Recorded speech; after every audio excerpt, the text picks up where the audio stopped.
Hi everyone, in front of me I've got VIVO X80 Lite, and let me share with you how to change the 3 buttons navigation into the gestures in this device. So let's start with opening the settings, and here we have to scroll down to the very bottom actually to find the system. Now let's tap on System Navigation, and as you can see here we've got 2 different options. Currently, of course, we've got the 3-button navigation, and before we'll set the gestures, just a quick disclaimer, because as you can see in this section you can also customize the 3 buttons navigation. So you can, for example, reorder the buttons, you can reorder the back button and the recents, and you can change the icon style. So it is up to you, you can customize it here. However, if you want to set the gestures, simply tap on this option, Gesture Navigation.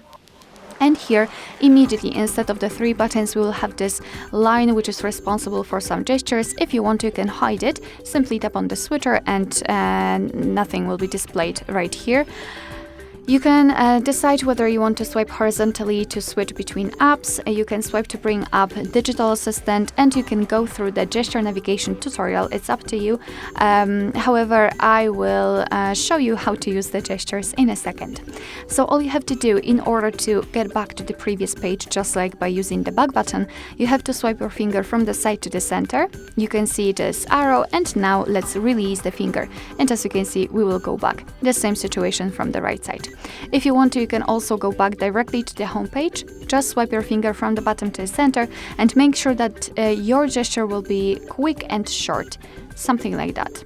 And if you want to open the recents, just repeat the gesture, however, make it a little bit longer, like that. And as you can see here, we've got the recents. Alright, so that will be all. Thank you so much for watching. I hope that this video was helpful, and if it was, please hit the subscribe button and leave the thumbs up.